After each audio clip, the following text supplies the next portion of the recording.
me imaginé cómo iba a desarrollar mi carrera política. Desde la prepa decidí que quería dedicarme a la política. ¿Cuáles fueron los principales retos de casarte tan joven? A pesar de que sabes, a pesar de que puedes solventar. Por eso se fue Andrés Manuel del PRD, por eso nos fuimos, todos los que no estábamos de acuerdo con eso.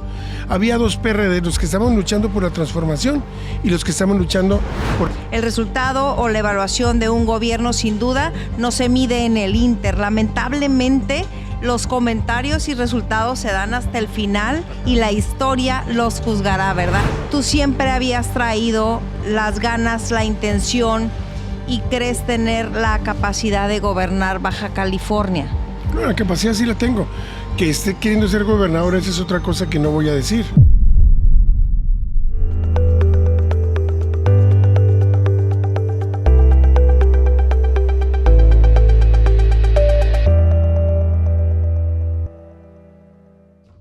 Hola, ¿qué tal? Qué gusto que nos acompañe. Muchísimas gracias por estar aquí, en especial el día de hoy, a todo el público que le gusta y le encanta y nos manda los comentarios a su podcast favorito, La historia detrás del personaje. Muchas gracias a todas las personas que suman en los esfuerzos de nuestra casa productora SIG Productions. Y bueno, pues el día de hoy me siento muy complacida, me siento honrada porque el personaje que vamos a presentar el día de hoy, estoy segura que les va a encantar. Tiene una gran historia y por supuesto que le damos la más cordial de las bienvenidas al doctor Jesús Alejandro Ruiz Uribe. Muchísimas gracias por estar aquí. Él es, bueno, pues como ya lo conocen, simpatizante de Morena y una voz firme, yo creo que de las más contundentes que hay para muchos temas a lo mejor tan polémicos en todo el estado, ¿no? Gracias por su tiempo. No, aquí estamos a la orden. Sí, contestamos todo. Sí, siempre contestan todo. Y bueno, pues no sé si con tanto trabajo y esta agenda tan ajetreada hayan tenido la oportunidad de ver el podcast, pero a mí me gusta empezar por el principio, como por la infancia, para que la gente sepa de dónde nace esta personalidad de Jesús Alejandro Ruiz Uribe, por qué es como es y qué es lo que ha influido al paso del tiempo. Obviamente sabemos la gran huella y el gran legado que dejó su papá en el tema de educación y en la transformación misma de la vida del Estado, y pues me gustaría saber cómo define la etapa de la infancia de Jesús Alejandro Ruiz Uribe. Pues soy un hijo de dos profesores normalistas de normal rural. Mi papá estudió en Salaices, Chihuahua, y mi mamá en Cañada Honda, Aguascalientes. Se conocieron ellos en las lides estudiantiles. Existía la sociedad de alumnos de normalistas socialistas de México. Okay. Y mi papá era dirigente de esta agrupación y le tocaba recorrer todas las normales. La normal de mamá era una normal de mujeres. Okay. Y mi papá de hombres, así les dividían. Y le tocó visitar, conoció a mi mamá, que estaba en la sociedad de alumnos también de su normal. Y terminaron muy jovencitos, a los 21 años. Después de estar 6 años en internado, entraban en la secundaria. Sí. Y ahí estaban hasta terminar la normal.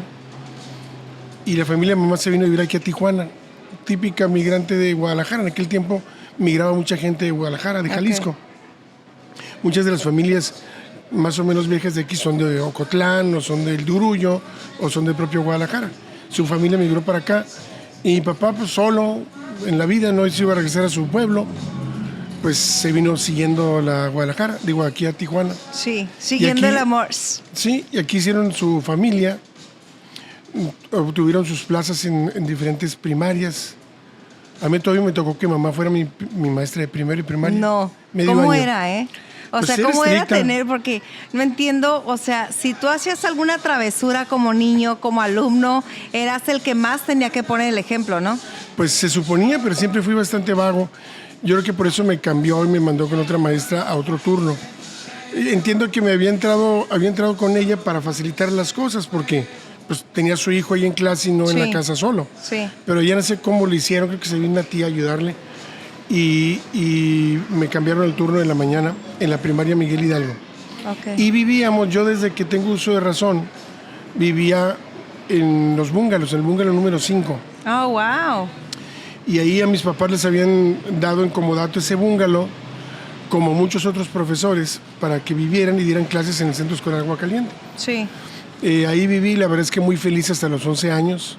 Muy feliz porque era un ambiente hermoso, no había carros. Los maestros, como no eran dueños de los búngalos, no los tenían que mantener al 100%. Cuidar. Exactamente, con el pasto bien cortadito, lleno de árboles, de olivos, de palmeras, de palmas, de pasto por todos lados y sobre todo de una comunidad que todos éramos hijos de profesores. Entonces teníamos más o menos el mismo nivel económico, la misma tal vez idiosincrasia. Sí. Y nos llevábamos todos muy bien ahí, jugábamos hasta muy tarde porque era un ambiente muy seguro. Sí. Ya cuando nos metíamos era porque empezaba cine juvenil y alguien gritaba, ya empezó cine juvenil. Y todos que le sacaban en el canal 12 de aquí de Televisa.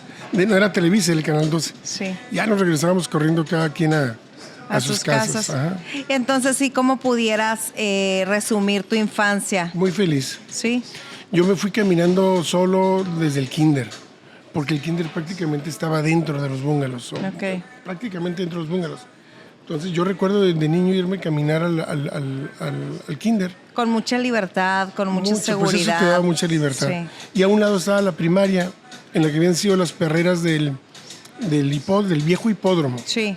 Del más viejo Sí. hipódromo. Sí. No el que está, la parte vieja que está ahí a un lado del hipódromo actual, Sí. sino del primer hipódromo, el que se construyó justamente como un elemento del complejo del Casino de Aguacaliente. Sí.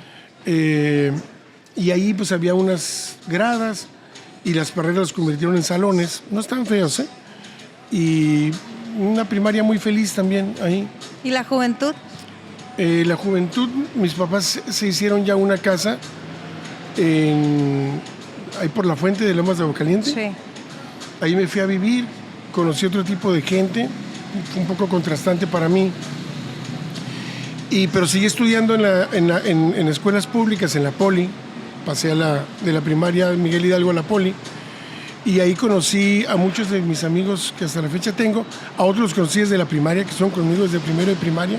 ¿Y cómo fue para ti el cambio de ambiente, a lo mejor socioeconómico? Antes no le llamamos IFI, Ajá. pero... Fíjate que hubo varias cosas que me sacaron de onda. Sí. La primera es que yo no estaba acostumbrado en la escuela pública a escuchar formas despectivas de referirse a otras personas como india, indio. Minimizar. Pues ese tipo de comentarios que en la pública yo no lo... La verdad es que yo nunca lo escuché.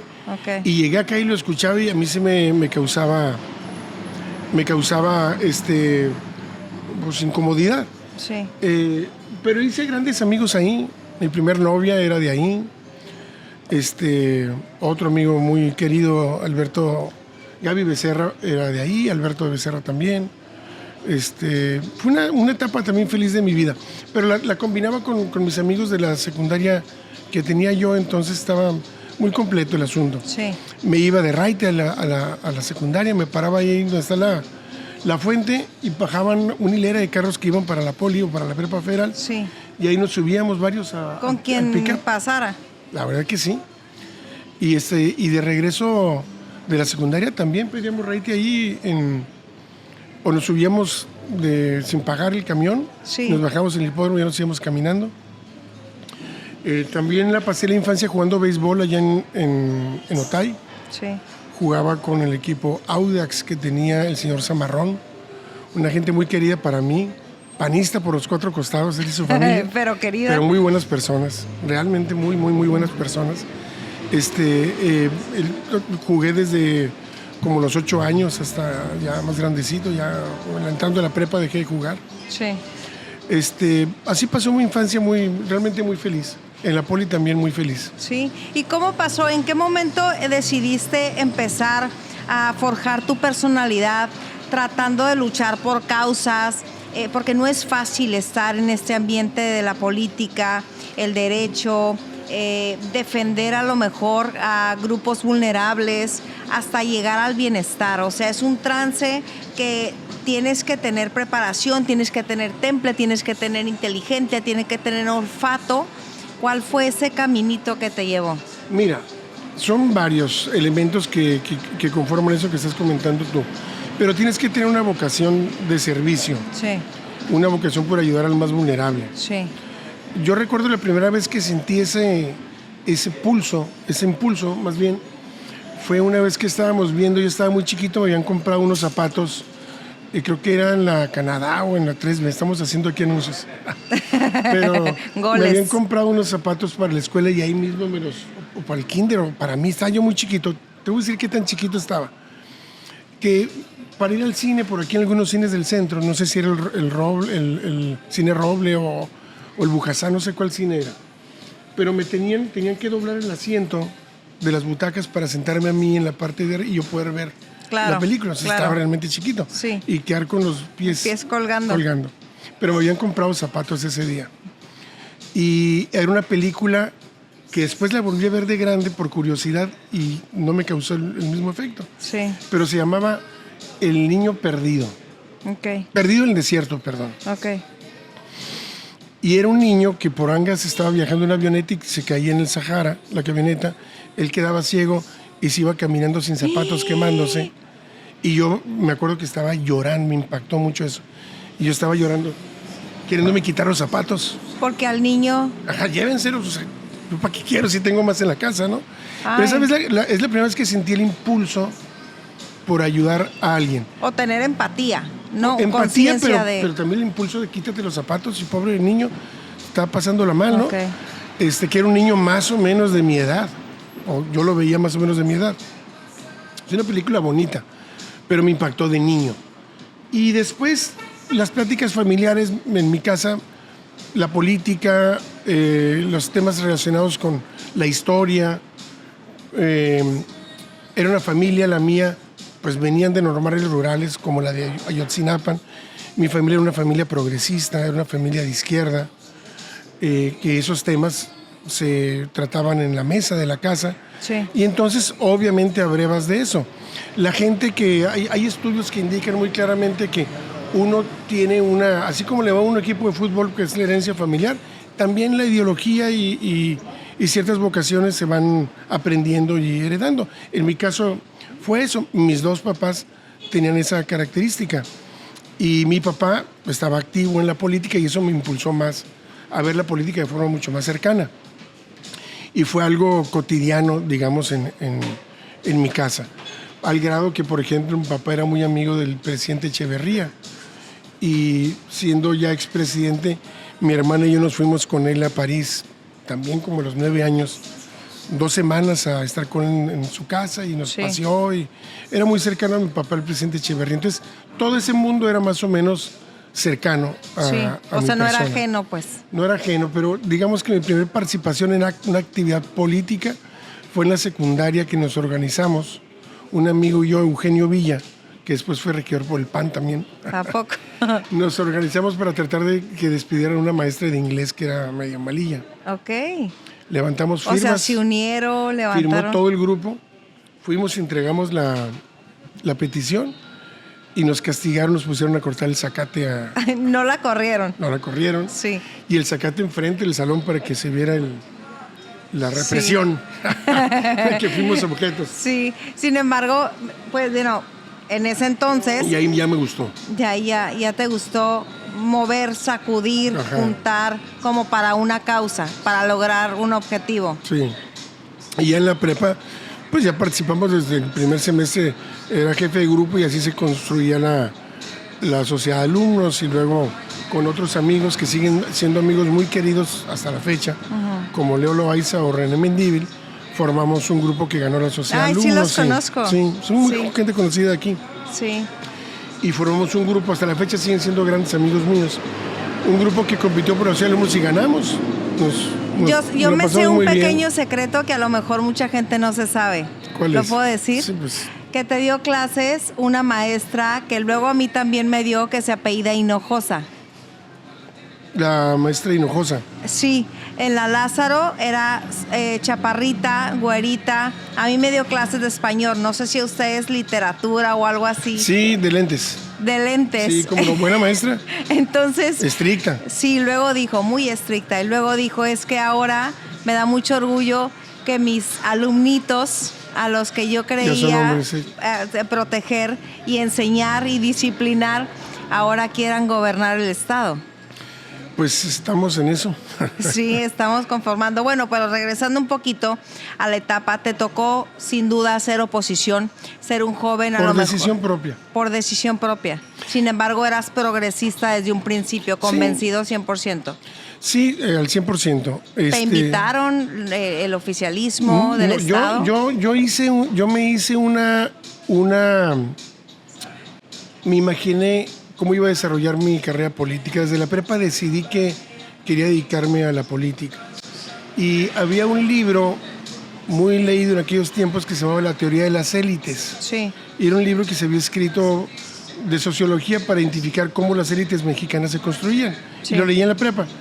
Y ahí indicaba la ruta muy clara que había que irse a estudiar a la UNAM y vincularse con una clase política de allá, trabajar en el gobierno y después ascender en la burocracia, de aquel tiempo, que era una burocracia priista. Y yo hice lo propio, me fui a la UNAM a estudiar, hice mi carrera allá, en la escuela, pues sí, efectivamente estaban los hijos del presidente, los hijos de los secretarios de Estado, hijos de gobernadores, era un buen lugar para vincularte políticamente en cierto nivel. Sí. Allá me fui a estudiar. Fui más o menos cumpliendo mis metas. Fui muy joven, entré a trabajar a la UNAM, era jefe de departamento a los 18 años. Sí. De Dirección de Relaciones Laborales. Yo podía mantener una familia a esa edad con lo que ganaba. Wow. Y luego entré a trabajar a Gobernación como analista y luego jefe de departamento y luego subdirector y luego asesor del subsecretario, que era Arturo Núñez Jiménez. Y luego me fui con él a trabajar al IFE. Me hice ese equipo político. Al IFE, que ahora es el INE. Ahora es el INE. Y ahora que... Me estaba yendo muy bien. Por eso me casé muy joven con mi novia de la prepa. Okay. Me casé en cuanto pude. Cuando Okay. tenía con qué mantener mi casa, Sí. pagar Solventar. su escuela porque iba a una escuela privada. Que antes era fácil mantener. Pues con un sueldo como el que yo tenía en el gobierno y tenía también 3 taxis que me fui haciendo de ellos, Okay. me alcanzaba para mantener mi nivel de vida y el de mi entonces esposa, Okay. pagarle su escuela privada, que era estudiaba, no voy a hacer otro anuncio, una escuela muy famosa. Sí. Se había cambiado aquí de otra escuela muy famosa de aquí, estaba haciendo su segunda carrera en realidad, allá, y nos casamos a los 22 años, porque yo ya estaba cuajado ya. Económicamente me refiero, yo ya podía mantener una familia, Sí. pagar mi departamento, estaba bien. ¿Y cuáles fueron los principales retos de casarte tan joven? A pesar de que sabes, a pesar de que puedes solventar. ¿Está chico? Fíjate que fue una etapa bonita esa. No teníamos hijos, vivíamos ya en nuestro propio departamento. Ella estudiaba, yo trabajaba. Teníamos nuestro pequeño negocio que eran los taxis que había ido yo adquiriendo. Entonces fue una etapa bonita. Me tuve que disciplinar un poco porque imagínate, yo venía de una soltería muy prolongada. Sí. Estaba acostumbrado, nadie de mis amigos estaban casados. Sí. Entonces me seguían invitando a las fiestas. Sí. Me daba chance los Poco viernes. retador, eso te daba chance los Ya viernes. trabajaba yo todo el día, desde las 10 de la mañana, que es a la hora que se entraba, ya los funcionarios de cierto nivel, hasta 11, 12 de la noche. El trabajo allá sí era muy matado. Y fue una etapa bonita. Y de ahí decidí irme a estudiar a España. Ya estaba casado, Ok. como te comentaba, y ya había nacido mi primer hijo. O estaba por nacer. Cuando yo me fui a estudiar allá, aquí nos vinimos a que naciera aquí en Tijuana, porque ella era también aquí de Tijuana, pero había sido mi novia de la prepa. Y cuando nace mi niño, mi hijo mayor ya tiene 31 años, me tuve yo que ir a los 6 días a estudiar España. Ok. Y- Te tuviste. Pues sí, porque era entraba a parte clases. de tu proyecto, Pues era es que parte ya había de hecho tu todo el met- trámite, ya Sí. entraba a clases, entonces me ¿Te los tenía que llevaste? ir. Primero no, porque estaba muy chiquito, iba en otoño, iba a empezar el invierno, no estaba muy bien. Pero a los 4 meses ya me los llevé. Allá estuvieron conmigo cerca de 3 años. También otra etapa muy bonita porque estábamos solos. Sí. La señora que nos rentaba el departamento nos cuidaba de repente al niño, porque nos veía que estábamos ahí, pues Ay, no salíamos. claro. De repente Tenía llegaba una que señora ocupar su chaparrita. tiempecito. Llegaba y tocaba la puerta y decía, Jesús, Jesús. Ay, se va a divertir. Denme el morenito yo me lo Sí. quedo. Muy buena gente la señora. También el esposo. Ya eran muy viejitos. Sí. Yo estaba estudiando y me tocaba era como una subdivisión de su piso. Ok. Me tocaba con el bordón y me decía, Jesús, que han empezado los toros. Me iba yo con el señor a ver los toros. Sí. Pero fue una etapa muy bonita también. Ok. De crecimiento, de independencia, Sí, de no de tienes a vivir nadie. con la familia, muy a gusto. En otro país donde nos íbamos los fines de semana, rentábamos un carro y nos íbamos a Portugal, nos íbamos a recorrer toda A España. conocer. Sí, la escuela me ayudó mucho. Ahí estudié la especialización en Derechos Humanos y el doctorado en Derecho Constitucional, Sí. Derecho Político. Pero luego llegas aquí en México y se parece lo del estudio a la práctica. Sí, bastante, porque estás estudiando lo que ha ocurrido en otros lugares. Pero allá fue donde me convencí yo de irme a la oposición. No me invitó nadie. Yo solo tomé la decisión allá. Yo tenía un puesto ya asegurado con Arturo Núñez. Había regresado a la Secretaría de Gobernación. Ok. Por cosas del destino, mi amigo Leo Loaiza ya estaba trabajando también ahí en ese equipo. Ok. Regresé yo de España a entrevistarme con Arturo Núñez y a decirle que me quería ir a la oposición. Y me dijo, qué bueno que regresaste. En aquel tiempo era parte de esa formación, te mandaban a estudiar Sí. afuera para capacitarte más. Los mismos equipos, él me recomendó a Arturo Núñez. Y más aparte si había las posibilidades de hacerlo, ¿no? Ajá, sí, pues te becaban. A mí yo Sí. me fui con beca del CONACYT, pero impulsado por Arturo Núñez. Ok. La verdad que me fui cómodo económicamente. Ok. Nos alcanzaba para vivir bien, no para andar de fiesta, pero sí para vivir bien, viajar los fines de semana con el hijo, con la mujer. Ella estudió, también aprovechó para estudiar algo allá. Y luego, pues le dije yo a Arturo Núñez que me iba a ir a meterme al PRD. ¿No se enojó? Sí, se enojó. Porque Me él dijo, tenía todo para no, que te diera pues las sí, oportunidades, él ¿no? era Y su otra gran vez amigo. subsecretario, entonces- No, y aparte él invirtió en ti como quiera. Me habían invertido en mí, exactamente. Y así era, justo como lo había leído yo en aquel libro de la teoría de las élites. Sí. Así era exactamente. ¿Cómo? Te metías a un grupo político y ese grupo político tenía un jefe y crecía el jefe y crecía todo el grupo y ahí íbamos avanzando. Sí. Entonces, y así iban las cosas. Entonces, sí se molestó, me dijo, oye, y al PRD, me dijo, ¿y qué tienes amigos allá o qué? No, no tengo amigos, pero tomé mi decisión por lo que había estudiado de la transición española. Sí, ¿qué te gustó de los documentos básicos? No, que yo ya estatutos? era de izquierda y yo siempre había tenido un conflicto interior con el tema de Cuauhtémoc Cárdenas. Había votado yo por él, trabajando digamos que en el sistema. Sí. Me atraía mucho, pero yo no daba el paso. Tenía amigos que habían estado conmigo en la universidad como Martí Batres, pero yo no había querido el paso por esa idea que había hecho yo de mi propia vida, Sí. que te comenté. Sí. Pero siempre tuve cierto conflicto. Cuando me voy a España se me quita el conflicto, porque me di cuenta cómo la izquierda había logrado llegar al poder y había logrado cambiar España. El PSOE en este caso. Regreso, le digo pues que me voy a ir al PRD. Era ya el 96, por ahí. Y me dice que de dónde eran los perredistas. Me pregunta él. Sí. ¿Cómo que de dónde? Sí, ¿de qué parte son los perredistas? Pues de mexicanos, de todo México. Son mexicanos, ¿verdad? Sí, son mexicanos. Y me dice, son igual de hijos que los priistas. De la fregada que los Que priistas. los priistas no te vas a llevar ninguna, son mexicanos, son igual a ti, a mí, a todos. Sí. Pero está bien, es lo que quieras, ya estás grande, me dice, con cierta molestia. Pues ya me fui muy agüitado. Pasaron los años, no volví a reunirme con él. Hasta que en el 2006 yo era presidente estatal del PRD. Sí. Había coordinado la campaña de Andrés Manuel aquí en Baja California. Y él había sido candidato a senador por el PRD. Se había cambiado.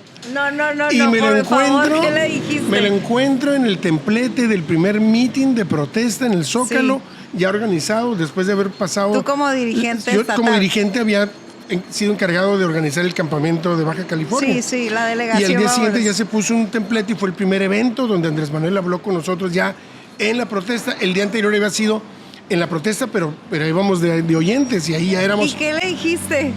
Me lo encontré y dije, no, hombre, esta es la mía. Disfrutaste. ¿qué pasó, licenciado? ¿Cómo está? Un abrazo afectuoso de ¿Dónde los dos. anda? Y yo le dije, ¿qué pasó? ¿Se acuerdan lo que me dijo? Sí, me dice, pero yo ya voy a ser gobernador, ¿tú cómo vas? Me volvió a fregar. Sí. Y sí fue gobernador casi a los 2 años de que fue, Ok. a los 6 años de que fue senador Sí. por el PRD. Sí, Y fue senador por la izquierda. sí. Después se peleó con AMLO. Ya no lo siguió acompañando.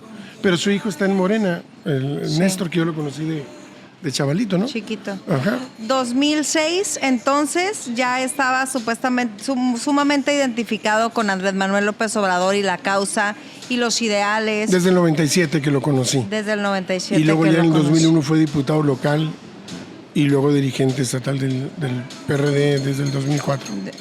Y han pasado más de 15 años, 18, No más. 20. 20 y tantos. ¿No? 30. 20. ¿Cuál es la diferencia de la causa, de las personas? ¿Cuál ha sido la transformación de los liderazgos de Morena en sus ideales y en el actuar a 20 años después? Mira, el PRD se fundió en sus propios vicios y en que fue cooptado por el sistema que se generó en la disquetapa democrática o de transición democrática. Se generó un sistema político que estaba diseñado para empoderar a los partidos políticos y sus dirigencias y generar una especie de intermediarismo entre la sociedad, el gobierno, y esos intermediarios eran los partidos políticos, con tantas facultades que eran capaces de apoyar o destruir carreras políticas y ya sin que el político tuviera que depender de la gracia o el apoyo de la población. Electorado. Ajá. Eso fue lo que diseñaron como una forma de democracia. Y al PRD, que era un partido de lucha, de izquierda, que buscaba la transformación y el cambio, fue copado por burócratas del partido, yo les llamaba los enanos de Gulliver, y que estaban acostumbrados a cortarle la cabeza o los pies a cualquiera que estuviera más alto que ellos. Sí. Y eso hicieron, por eso se fue Cuauhtémoc Cárdenas del PRD, por eso se fue Marcelo Ebrard del PRD, por eso se fue Andrés Manuel del PRD, por eso nos fuimos, todos los que no estábamos de acuerdo con eso.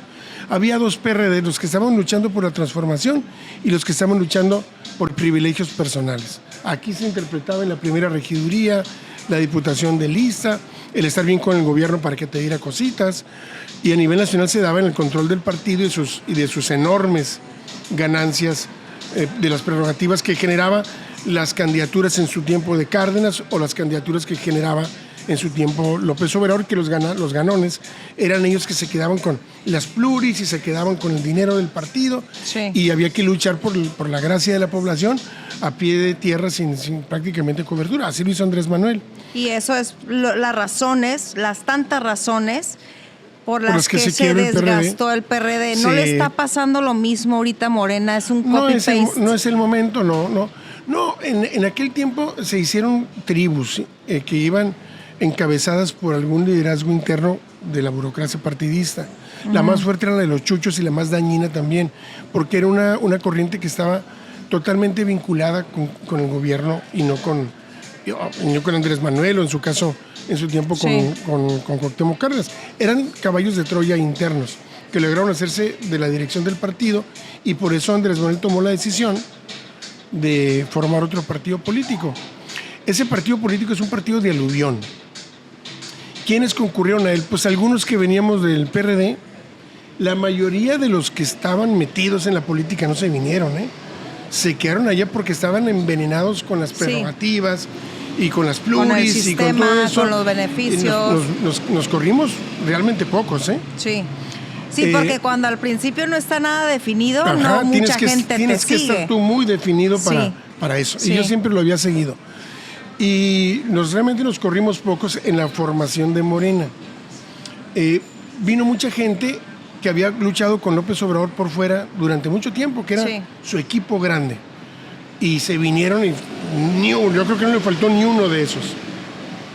Se vinieron algunas corrientes como la de Chemba, aunque era una corriente también interna dentro del PRD, eso sí, también se corrieron. Entonces eran una izquierda más genuina, que venían de la universidad y de movimientos más genuinos, y se corrieron también a la formación de Morena. Pero sobre todo se corrió mucha sociedad que había estado votando por Andrés Manuel, que quería el cambio, que no se identificaban precisamente con el PRD, pero sí con el cambio que representaba Andrés Manuel o que había representado en su tiempo Cuauhtémoc Cárdenas y que decidieron convertirse en militantes. No lo habían sido. Pero al llamado Andrés Manuel dicen, ¿sabes qué? Pues es el momento de dejar de ser un voto pasivo y convertirme en un voto activo, y se vinieron a la formación de Morena inspirados por el liderazgo de Andrés Manuel. Y también tenemos que estar conscientes, la oposición, los otros partidos, la sociedad, sean militantes, sean simpatizantes de donde sea, que eres un gran, o fue en su momento, gran transformador y un gran líder político, les guste o no, su forma, les guste o no su forma de gobierno como fue, pero sí fue sin duda una gran trascendencia, un cambio político. Es un monstruo político que venció todos los dragones que tenía este país, los amarró, y gracias a que hizo eso, con los modos que hayan sido, tenemos un gobierno tan exitoso como el de la doctora Sheinbaum. Sí. Pero el de él también fue muy exitoso, mira. Sí. Veamos qué tipo de país teníamos. Teníamos un país con una supuesta democracia que servía nada más para las élites, con un poder judicial que servía para las élites y que habíamos transformado nuestro sistema de justicia de un sistema garantista, es decir, que garantizara las garantías individuales plasmadas en la Constitución, que tienen que ver con los derechos que tienes para ser juzgado correctamente, por el sistema de derechos humanos, lo que implicó asumir todos los derechos humanos que estaban en los distintos tratados, y que fue como una especie de arma, de instrumento para los jueces que adquirieron una nueva autonomía para tomar decisiones tan locas como soltar a un narco que se acaba de agarrar a balazos con la policía, porque lo habían presentado 10 minutos tarde o porque había habido algún error en el IPH, y entonces en vez de ser un sistema de justicia se convirtió en un sistema tremendamente injusto y protector de las élites económicas, como era todo el sistema. Con una democracia simulada llena de intermediarios, como te estaba yo comentando. ¿Qué es lo que hizo el presidente López Obrador? Amarró esos dragones. Ganó con el apoyo de la gente, sin el apoyo de las estructuras partidistas, intermediarias y burocráticas. Ganó para entregarle poder a la gente. Y esas estructuras partidistas, intermediaristas, que te comento del PRI, del PAN, del PRD, lo criticaron, lo apuntaron con dedo de fuego porque hacía consultas directas a la ciudadanía para definir si un aeropuerto se construía o no, o si se construía una Constellation aquí en Mexicali, o si decían que querían que siguiera gobernando o no. Y decían, eso no es democracia. Perdón, si es democracia se llama democracia participativa, y existe en el mundo democrático, realmente democrático. Los referéndums en Europa están prácticamente en todos los países. Es que aquí fue la primera vez, y siempre que es la primera vez sacudes, sí, no pero conoces. Estaba afectando los intereses del intermediarismo, de esos que se decían dueños del voto, porque tenían un partido político y luego que iban y negociaban reformas constitucionales a cambio de dinero para dañar los intereses de la población, porque no tenían por qué responder la población. Es la etapa en donde la gente estaba bien agüitada, votaba una vez por el PRI, otra vez por el PAN, a veces por el PRD, porque no encontraba una posición clara para sus propios intereses. La encontraron con López Obrador. Y mira, seamos sinceros, como tú dijiste, todo el mundo tiene que analizar con sinceridad. Y los datos macroeconómicos son los más importantes. Desde el 76, los que somos de aquí de Tijuana y que tenemos cierta edad, sabemos que desde el 76 no habíamos vuelto a tener estabilidad en el valor del peso frente al dólar. Hayamos tenido 40 años con un precio fijo de 12.50. Y en el 76 se rompió esa magia, inició una etapa de devaluación que siguió con el gobierno López Portillo. Constantes, ¿no? Y luego la inflación. Decía que López Obrador iba a provocar inclusive otra devaluación, ¿verdad? Mi familia, guardaban los dólares. Si caían ahí el negocio de tu familia dólares, había que guardarlos, porque no vayan a hacer que venga devaluación. Aquí no me va a agarrar descuidado, porque todos los que vivimos en frontera ocupábamos dólares. Esa era la historia. Toda mi mamá se quedó con dólares que no cambió, estuvo bajando el peso. Pero lo que te quiero decir es que esa estabilidad se la dio López Obrador al peso mexicano. Incluso bajó el peso respecto al dólar y ahora sigue bajando, porque hay una economía fuerte, con un gobierno dedicado a trabajar para el interés general, no para el interés de unos cuantos. Otra cosa que hizo muy bien López Obrador, cobró los impuestos que no se cobraban. Sin aumentar los impuestos, incluso aquí bajándolos, el IVA, logró aumentar la recaudación un 30%. ¿Cómo lo hizo? Pues cobrándole a quienes no le cobraban, dejando y no permitiendo que existieran las factureras que hacían fraudes multimega recontramillonarios. Que siguen existiendo. Presionando, y que morenistas también ocupan. También presionando a la autoridad judicial, criticando en sus mañaneras y metiéndole presión a la Corte para que no siguieran sacando amparos para ricachones que no querían pagar sus impuestos. ¿Qué otra cosa hizo muy buena? Controló la inflación. También desde el 76 no habíamos tenido un gobierno que tuviera una inflación controlada al 4%. No, en el concierto internacional es de lo mejor. Fue el segundo país que mejor le fue después de la pandemia en su rebote económico. España, todos los que pidieron prestado se fueron al hoyo, siguen pagando esas deudas que se hicieron porque sus gobiernos neoliberales le dijeron, sus intereses neoliberales le dijeron a sus gobiernos, pide prestado. Sí. Como le insistían aquí, criticaban, es que no está pidiendo prestado, no voy a pedir prestado. Nos vamos a ahorrar el dinero que teníamos por hospitales y vamos a comprar las vacunas que nos vendieron a precio de oro. Uh-huh. Controló el tema de la pandemia, también que la economía rebotó. Y en tan solo 6 años, 2 de pandemia con apagón económico, donde este restaurante solamente podía haber unas cuantas personas, donde todo el mundo andaba con la y los negocios se cerraron, las fábricas bajaron al menos que pudieron. Es que qué difícil etapa, ¿verdad? 6 años con 2 de apagón económico, terminaron con 13.4 millones menos, según el Banco Mundial, de mexicanos que ya no son pobres. Y con un índice Gini, para el que no sepa, es el que mide la desigualdad, muy avanzado, casi con los niveles europeos. Sí. Con un país que es de los con menos problemas de empleo. Sí. Pues eso lo logró Andrés Manuel. Sus modos fueron sus modos. Sí, o sea, la tarjetita del santo no puedo creerlo, no concibo con eso. O decirles fifís. O decirles fifí, la polarización. Pero hay quienes estén de acuerdo o no, y ahí hay mucha controversia, ahí hay mucha política, pero el resultado o la evaluación de un gobierno sin duda no se mide en el inter. Lamentablemente, los comentarios y resultados se dan hasta el final. Ajá. Y la historia los juzgará, ¿verdad? Aterrizando un poquito a Jesús Alejandro Ruiz Uribe y centrando a esta personalidad y colaboración también con el gobierno federal desde la Delegación de Bienestar, una delegación con fuerza, con estructura, con todos los programas sociales a beneficio de Baja California, pudiendo hacer 1000 cosas. Tú siempre habías traído las ganas, la intención y crees tener la capacidad de gobernar Baja California. No, la capacidad sí la tengo. Que esté queriendo ser gobernador, esa es otra cosa que no voy a decir. Solamente puedo decir que... Yo quería que dijeras aquí una exclusiva, una primicia. Puedo citar al gran poeta mexicano Juan Gabriel. ¿Cuál? Como diría Juan Gabriel. ¿Cómo? Así te la dejo. No, pues ahí voy a estar buscando los versos de todas sus canciones. No, sus versos en la entrevista. Ok. Lo que se ve no se pregunta. ¿Le atiné? Pues sí, yo creo que sí. Sin embargo, también, mientras más pronto se sabe o la gente empieza a asociarte con un cargo, también más pronto son los golpeteos, también más pronto son las contradicciones, también más pronto son las traiciones, ¿no? Y a ti te ha tocado. No, me ha tocado, todo político le ha tocado la traición. Pero no tanto por temor a eso. Ok. Uno de los resabios del derecho electoral que se generó en esta etapa que estamos comentando hace rato, para empoderar a los partidos políticos, fue cercenarle sus derechos políticos, incluso te diría que humanos, a los políticos.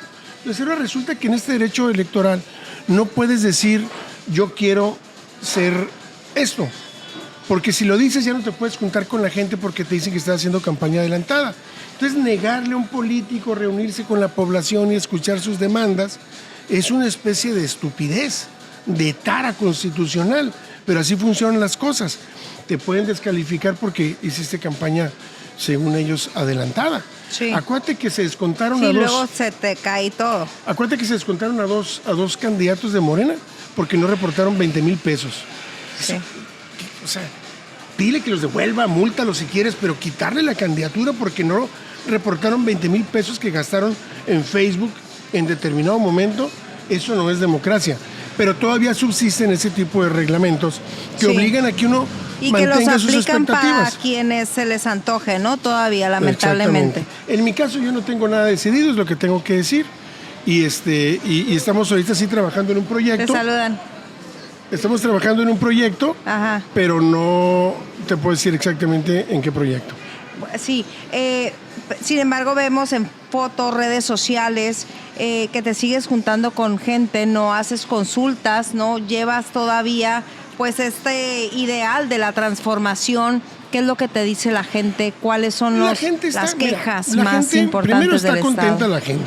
¿Sí? Sí, está contenta porque ha sido tan maltratada por los distintos gobiernos que tener por primera vez en tantos años, en 40 años, dos gobiernos que mantienen la estabilidad del peso frente al dólar, que controlan la inflación y que triplican el salario de los trabajadores. Sí. Y que tienen ahora la abuelita su programa social, el discapacitado su programa social, el joven estudiante preparatoria, secundaria su programa social, que tiene los pescadores su programa social, pues están contentos. No podrían estar molestos, digamos, en términos generales. Tenemos flagelos como es el de la inseguridad, que no hemos todavía logrado domar ese dragón. Las adicciones que se han sumado como un elemento disruptivo de la propia sociedad y que hay que atender desde el Estado. No seguir señalando al adicto como un amoral o inmoral y no reconocer que es una persona que padece una enfermedad y que el Estado tiene que atenderla como al que le duele el corazón o al que tiene problema de pulmones. Tienes que atender a los adictos y no dejarlos en manos o digamos encargados a iglesias samaritanas que los ayudan, pero que lo hacen muchas veces sin los métodos científicos correctos porque no tienen realmente la participación del Estado. El Estado se tiene que hacer cargo de eso. Sí, las adicciones es muy importante. Es bien importante. Y lejos de que también es difícil gobernar un estado, ¿qué papel crees que está haciendo Marina del Pilar como gobernadora con todos los retos, tanto personales como de gobernabilidad? Yo creo que es una gobernadora que va a dejar un legado.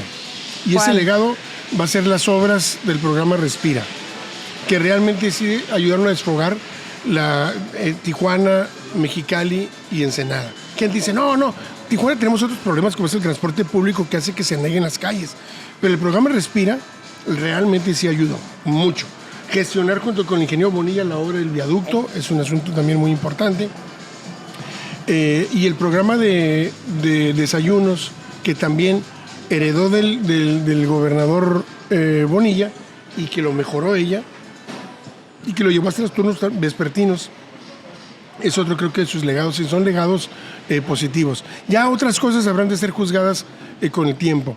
Pero sí quiero decirte que creo yo, estimo, tengo la certeza de que no es difícil gobernar.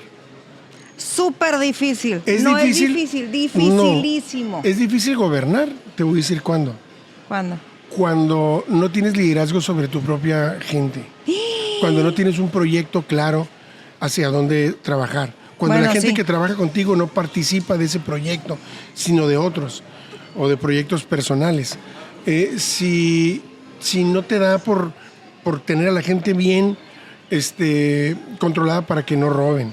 Si te da a ti por hacer negocios personales, después estás más preocupado por cuidar tus negocios que por gobernar correctamente. Los desatinos, no quiero hablar de nadie en particular, pero los desatinos que hemos conocido históricamente aquí han sido por eso. Si tú renuncias a todo eso, si renuncias a hacerte millonario desde el gobierno, si renuncias a cualquier cosa que tenga que ver con satisfacciones meramente personales y haces que la gente que trabaje contigo trabajen acordados porque quieren voluntariamente trabajar para un proyecto, no está difícil. La verdad es que está relativamente fácil, porque entonces puedes actuar con mucha transparencia y puedes enfrentar a la oposición, que yo no sé, aquí la oposición está muy mermada. Bueno, esa ventaja tienen, ¿no? Ajá, sí. Además de los programas sociales que yo le veo en varios comentarios de las plataformas digitales que tenemos nosotros en nuestro contenido en la casa productora, las ventajas de ustedes es que no hay oposición, más en Mexicali un poquito, los que quieren aparecer, y la desventaja para la oposición de los programas sociales. ¿Cómo te...? Sé que puede llegar a ser más difícil describirte a ti mismo, ¿no? Pero ¿cómo se describe Jesús Alejandro Ruiz Uribe? lo que vemos en pantalla, lo que hemos visto, una persona que contesta tal cual, a lo mejor sin pensar, sin filtros, que pudiera ser más ventajoso que otras personas que ensayan y maquillan sus discursos, como yo lo veo, ¿no? Uh-huh. Es más genuino de cierta manera, pero ¿cómo describes tu personalidad? Creo que tengo la experiencia y los conocimientos necesarios para poder contestar así. Si tú no los tienes, entonces sí... tambaleas. Ajá, tambaleas, pero en mi caso me siento seguro de contestar rápidamente porque tengo muy claras mi ideología, tengo muy claro hacia dónde va el país, cuál es el rumbo que estamos tomando. Soy un militante con idea de lo que estamos haciendo, no siguiendo nada más como al Bautista de Lenin, sino bien claro cuál es el rumbo que estamos llevando. Entonces para mí es fácil contestar en esos términos. Sí. He estado forjado en la oposición y eso hace, la oposición de verdad, y eso hace que tenga también cierta praxis para eso. Pero soy un romántico, en política soy un romántico, soy una persona que puede renunciar a un beneficio personal grande por seguir una causa. Ya lo has hecho, ¿no? Sí, por ejemplo, el Senado, que estaba yo buscando ser senador la ocasión anterior, iba a renunciar el día siguiente ya para dedicarme a eso, y vino el huracán de Acapulco y nos pidió el presidente que nos quedáramos, porque éramos sus cuadros y que nos trasladáramos allá, y si dividiéramos en 32 Acapulco y nos hicimos cada uno cargo, y estuvimos durante un año y renuncié a lo otro. Hubo compañeros que no hicieron eso, que dijeron, discúlpeme jefe, pero tengo mis intereses. Nos dijo, pueden hacerlo, pero yo se los pido que se vengan. Claro que lo he hecho muchas veces, en la universidad, en muchas ocasiones, porque para mí es más importante el proyecto que la persona. Y como a mí participar en un proyecto en el que creo me hace muy feliz, y como sé cazar lo que me como y no ocupo yo de ningún cargo para tener ingresos económicos. Eso también es fundamental, ¿no? Hay que enseñar a los hijos a cazar lo que uno se come. Sí. Porque en si política... no, se hace carroñero. Sí. Aquí se hacer peligroso. Peligroso porque estás a merced de cazadores que tienes tú que depender de ellos. Es que yo conozco varios. Pierdes la voluntad. Hay que aventarnos nombres. No, pues ¿para qué vamos a agredir gente? Pero sí, es una conducta que yo trato de no procurar en mis hijos, que tienen que enseñarse a cazar lo que se comen. Y entonces como tengo eso, yo puedo ser feliz siendo romántico. No tengo una ambición desmedida por el dinero. Me interesa que mi familia viva bien, yo poder comer la comida que me gusta, darme mis pequeños gustos que me doy, como el mezcal. y realmente mis gustos son simples, no son viajar con mi familia, me gusta mucho. Sí. Entonces no ocupo mucho para eso y tengo afortunadamente los recursos necesarios para poder... Que solventan esa parte. Y no me... Entonces, en política... Se tiene que tener eso para poder hacer un buen gobierno. Sí. En política se conocían, bueno, eran muy famosas dos frases. Un político pobre es un pobre político, saber si aplica todavía, esa es una parte. Y la otra, la política es de tiempos y de formas, que ya no la veo.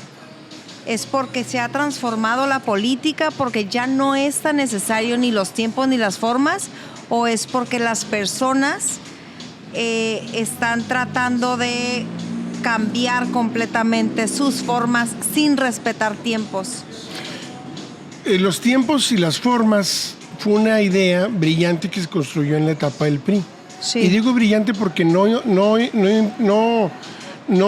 se derivaba en la etapa gloriosa, digamos, desde el PRI, o la etapa dorada del PRI, porque no implicaba que el político no pudiera crecer y estuviera a merced de una elección. Estaba a merced de reglas escritas y no escritas, que tenía que ver con cuidar mucho los tiempos y cuidar mucho la relación con el poder y tener ciertas formas y conductas que implicaran era bonito, ¿no? lealtad. Porque daba respeto, pues daba orden. ¿no? Daba orden. En ese tiempo dio orden y creo, después de muchos años de enfrentamiento violento entre los mexicanos, se generó un sistema que por primera vez permitió la permeabilidad de las élites. ¿Qué quiere decir esto?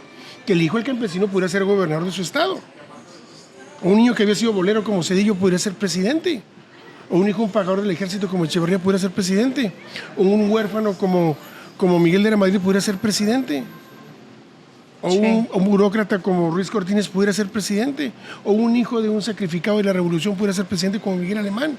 Es decir, creó un sistema en donde hubo permeabilidad en las élites de los... Eso es fundamental para la estabilidad política. Sí. Si no hay permeabilidad, entonces la gente se rebela y empieza a ver pero tuvo sus propias taras, que es la corrupción, el autoritarismo y la falta de respeto hacia la población. En aquel tiempo, cualquier judicial se podía meter en una casa y sacar de las greñas a una persona inocente.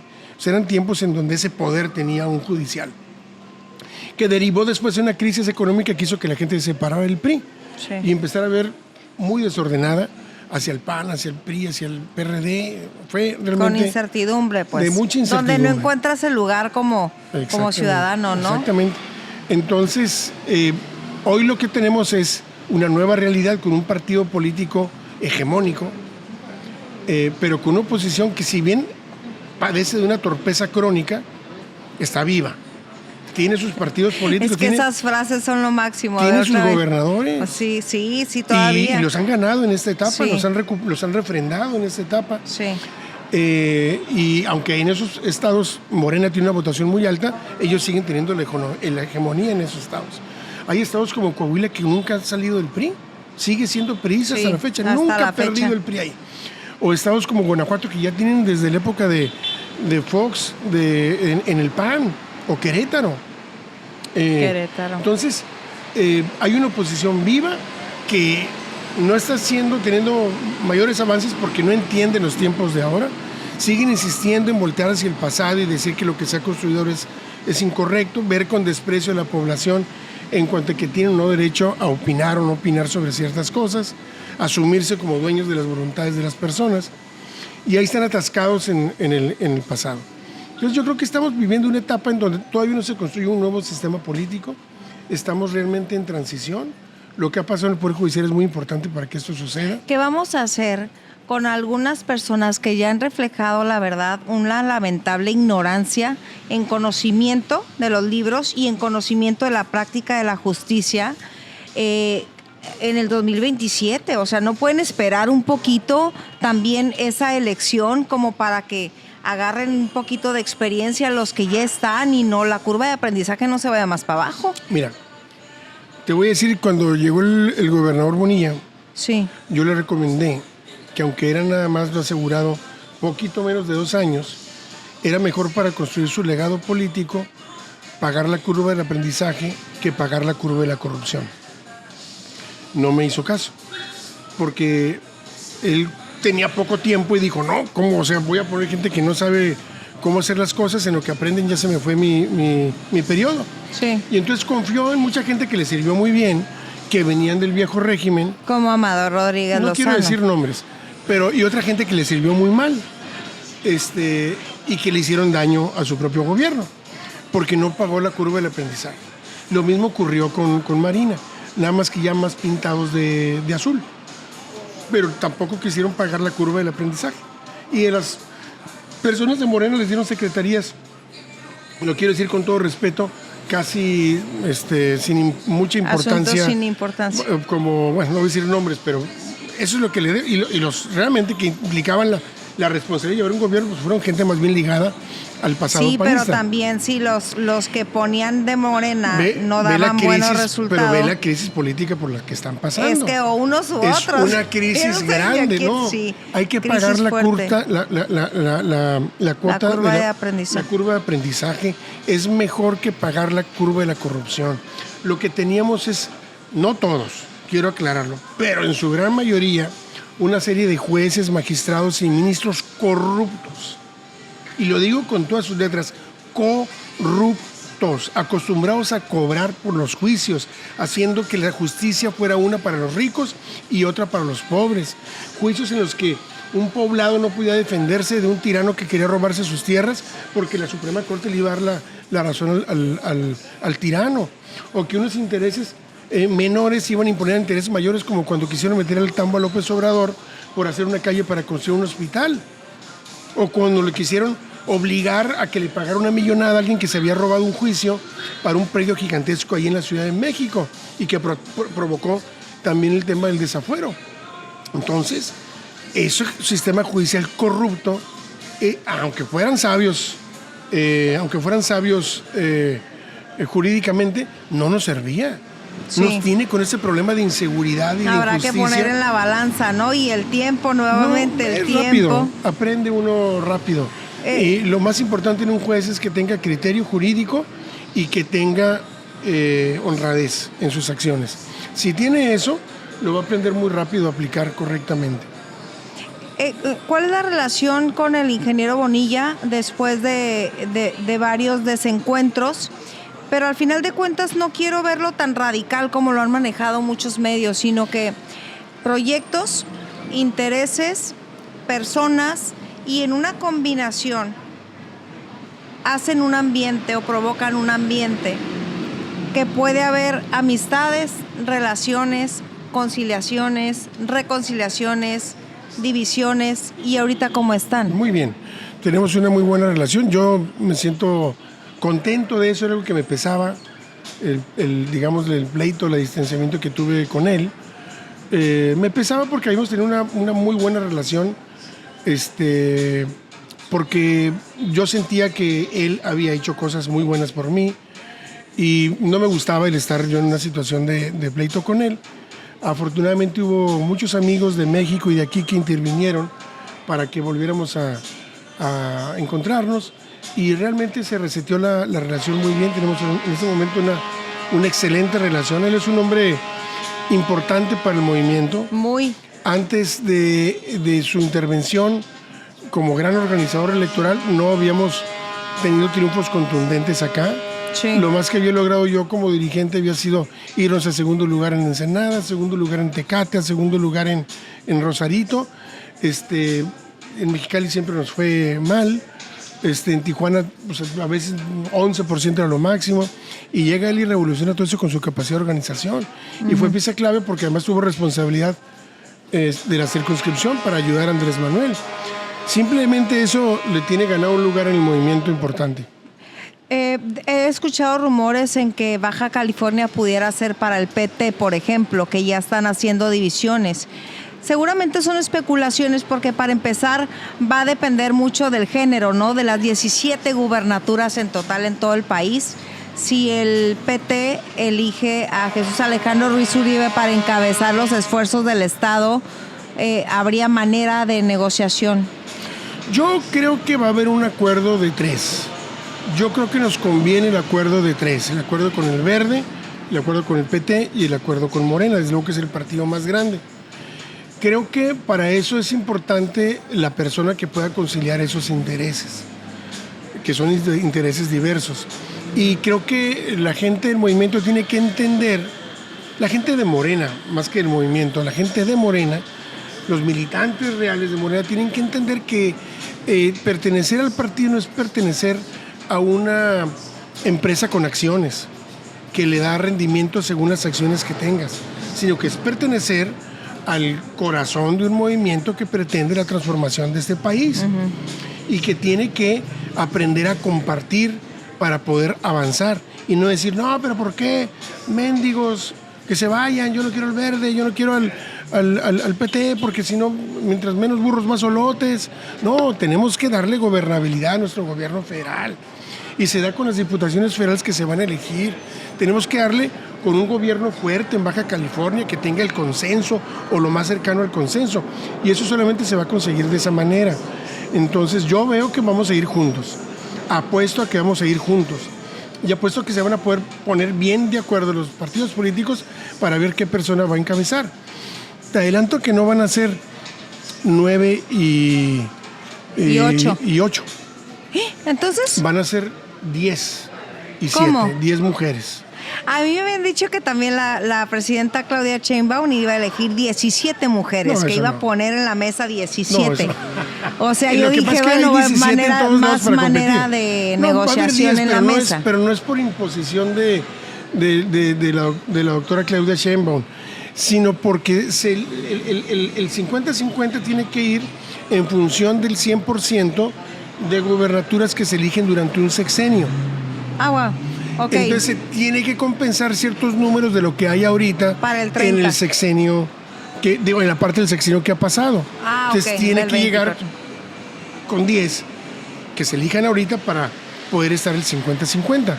Entonces, pues hace un poquito más complicadas las cosas para los hombres, pero yo creo que es positivo eso, que la mujer se le impulse de esa manera. Creo que en el caso de Baja California, pues ya tuvimos una mujer gobernando, y hemos tenido una mujer gobernando. Creo que demostraron que pueden gobernar el Estado, y vamos a ver qué es lo que depara el destino para lo que viene, ¿verdad? ¿Quién tiene bules para nadar? Flotis, muchísimas gracias, Jesús Alejandro Ruiz Uribe, por este tiempo y sobre todo por esta generosidad de las palabras. Se quedaron muchos temas pendientes, pero ambos tenemos agenda y estoy segura que esto va a dar pie para una segunda entrevista. ¿Qué te parece? Claro que sí, cuando tú me invites yo con mucho gusto. Muchísimas gracias. Gracias también a ustedes de la historia detrás del personaje con el doctor Jesús Alejandro Ruiz Uribe.